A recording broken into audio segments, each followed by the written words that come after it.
Hello दोस्तों, क्या आपको पता है कि इंडियन डाइट में कौन कौन सी सबसे कॉमन न्यूट्रिशनल डेफिशिएंसी देखी जाती है? कौन कौन से ऐसे कॉमन न्यूट्रिएंट है जिसकी कमी इंडियन लोगों में काफ़ी ज़्यादा देखी जाती है, जिसमें ट्रेडिशनली हमारा इंडियन डाइट को काफ़ी डेफिशिएंट माना जाता है। यदि आप अपने आप को फिट मानते हो और मानते हो कि आपके डाइट में सारे एसेंशियल न्यूट्रिएंट्स हैं, तो इन न्यूट्रिएंट्स के बारे में आपको जानना ज़रूरी है, जो इंडियन डाइट में अक्सर कम देखे जाते हैं और इंडियन लोगों में इसकी अक्सर कमी देखी जाती है। आज हम बात करेंगे कुछ कॉमन न्यूट्रिशनल डेफिशिएंसीज पर।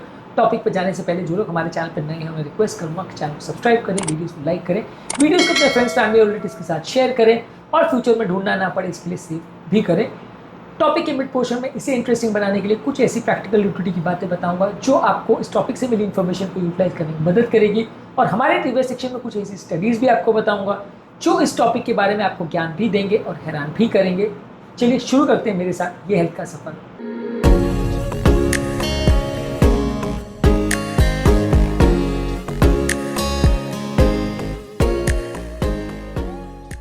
अक्सर बहुत सारे पेशेंट्स हमारे ओपीडी में आते हैं जिनको थकान, कमजोरी और परेशानी रहती है।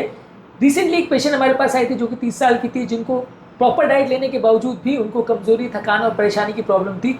जब हमने इवैल्यूएट किया तो उनको आयरन डेफिशिएंसी एनीमिया था और B12 की भी कमी थी। B12 भी इंडियन डाइट में काफ़ी कॉमनली कम देखा जाता है। हमने जब करेक्शन किया तो उनके ओवरऑल कुछ ही दिनों में उनको इम्प्रूवमेंट देखने को मिला और थकान, कमजोरी कम हो गई।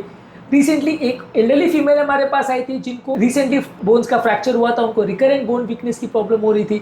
हमने इवैल्यूएट किया तो विटामिन डी की कमी देखने को मिली, जो कि आज इंडियन डाइट में बहुत बहुत बहुत ज़्यादा कॉमन है। हमने जब पेशेंट का विटामिन डी करेक्शन किया तो उनकी बोन्स की फ्रैक्चर की प्रॉब्लम्स और बोन की वीकनेस की प्रॉब्लम और ओवरऑल उनकी कमजोरी की प्रॉब्लम में भी काफ़ी फ़ायदा देखने को मिला। तो ये काफ़ी कॉमन एग्जाम्पल थे जो हम रोज़मर्रा की ज़िंदगी में देखते हैं। B12 और D3 तो सबसे कॉमनली इंडियन लोगों में डेफिशिएंट देखने को मिलते ही हैं, जिसके बारे में आगे बात करेंगे। लेकिन ये केस इस बात को इलस्ट्रेट करते हैं कि ये काफ़ी कॉमनली हम अपनी ओपीडी में देखते हैं।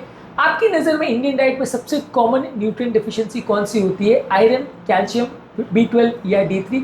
कमेंट सेक्शन में लिखकर हमें ज़रूर बताएं। और क्या आप सनलाइट एक्सपोजर या सप्लीमेंट्स लेने पर ट्रस्ट करते हैं अपनी कमियों को पूरा करने के लिए? ये भी हमें लिखकर ज़रूर बताएं। चलते हैं अपने मेन टॉपिक पर। सबसे कॉमनली विटामिन B12 हमारे डाइट में बहुत कम होता है, क्योंकि काफ़ी लोग यहाँ पे वेजिटेरियन होते हैं और B12 ज़्यादातर एनिमल फूड्स में ज़्यादा देखने को मिलता है। इसके अलावा काफ़ी लोग एंटासिड्स भी यूज़ करते हैं जो कि B12 के एब्जॉर्प्शन को कम कर सकता है। इसके अलावा मिल्क में, पनीर में, दही में कुछ हद तक B12 होता है, लेकिन ज़्यादातर B12 एनिमल फूड्स में ज़्यादा देखने को मिलता है। आप अगर वेजिटेरियन भी है तो ये सारी चीज़ों को बढ़ा सकते हैं। अगर नॉन वेज खाते हैं तो एनिमल फूड्स को बढ़ा सकते हैं या इसका रेगुलर चेक करा के सप्लीमेंट्स ले सकते हैं, क्योंकि कई बार ये प्लांट फूड्स में उतनी इजीली नहीं मिलता है। B12 के अलावा D3 भी काफ़ी कॉमन है। D3 की भी डेफिशिएंसी बहुत कम है।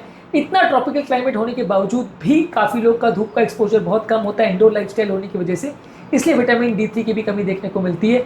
आप इसको पूरा करने के लिए रोज़ सुबह 20 से 30 मिनट अगर धूप में टाइम स्पेंड करते हैं, दूध, मशरूम्स या एग्स को ज़्यादा लेते हैं और D3 के सप्लीमेंट्स लेते हैं इसको चेक कराने के बाद, तो आपको इससे फ़ायदा मिल सकता है। आयरन डेफिशिएंसी एनीमिया भी काफ़ी कॉमन है।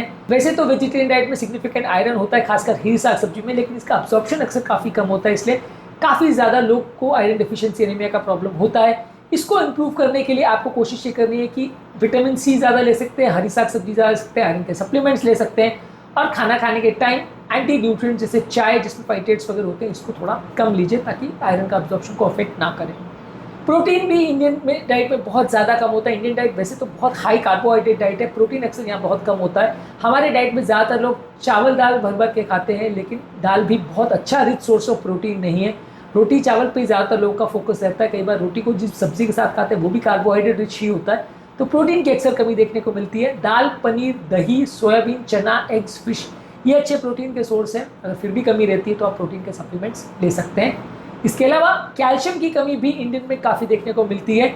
यहाँ पे कंपैरेटिवली लोग दूध कम पीते हैं, कोल्ड ड्रिंक्स ज़्यादा पीते हैं जिसमें फॉस्फोरस कंटेंट ज़्यादा होता है। विटामिन D3 की भी काफ़ी कमी होती है, इसकी वजह से यहाँ पे कैल्शियम की भी लोगों में काफ़ी कमी देखने को मिलती है। मिल्क, दही, रागी, सीसेम सीड्स और बादाम में कैल्शियम होता है। इसके अलावा यदि कैल्शियम की कमी हो तो आप इसके सप्लीमेंट्स ले सकते हैं विटामिन डी के साथ, जो आपकी बॉडी की कमी को पूरा कर सकते हैं। तो ये वो 5 कॉमन सप्लीमेंट्स है जिसकी लोगों को ज़रूरत पड़ती है। सबसे 5 कॉमन जो डाइटरी न्यूट्रिएंट्स है जो लोगों की कमी में इंडिया में सबसे ज़्यादा देखने को मिलती है। अब आते हैं हमारे ट्रिविया सेक्शन में, जहाँ बात करेंगे कुछ ऐसी स्टडीज़ के बारे में जो इस मामले में आपको ज्ञान भी देंगे और हैरान भी करेंगी। आयरन डेफिशिएंसी एनीमिया, ये national family health survey NFHS 5 का एक स्टडी था इसने शो किया था कि 50% इंडियन वुमेन और बच्चों में आयरन डिफिशियंसी एनीमिया देखने को मिला, यानी 50% लोगों में देखने को मिलता है, जो कि बहुत ही ज़्यादा है।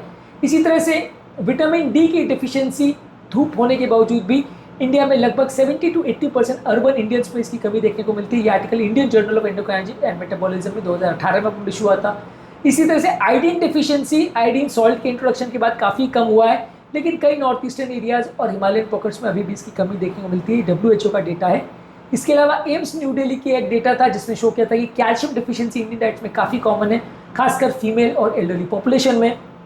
नेशनल न्यूट्रिशन मॉनिटरिंग ब्यूरो का एक डेटा था, इसने शो किया था कि इंडियन बच्चों में बहुत ज़्यादा कॉमन है ये protein deficiency. Indian house hold में और खासकर बच्चों में प्रोटीन की कमी अक्सर देखने को मिलती है। इसकी वजह से अक्सर बच्चे मैलनरिश्ड इंडिया में रह जाते हैं।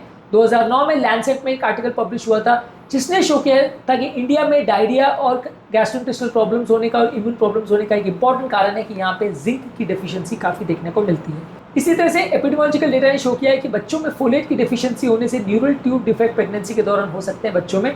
तो पैटर्न चेंज होने की वजह से पब्लिक हेल्थ एसोसिएशन ने ये पब्लिश किया था कि आजकल लोग प्रोसेस फूड ज़्यादा खाने लगे हैं, लो न्यूट्रिएंट फूड ज़्यादा खाने लगे हैं।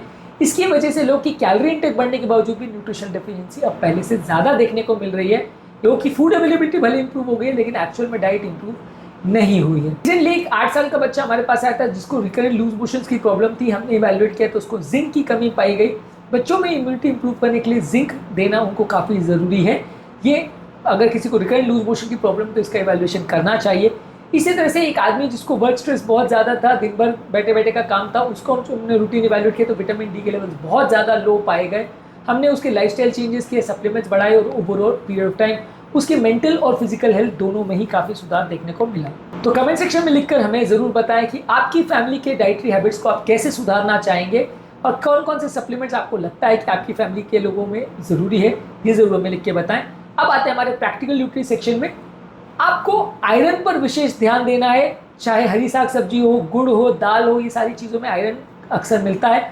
आपको इनको ज़रूर लेने पर स्ट्रेस करना चाहिए। इंडियन डाइट में इसकी काफ़ी कमी देखने को मिलती है।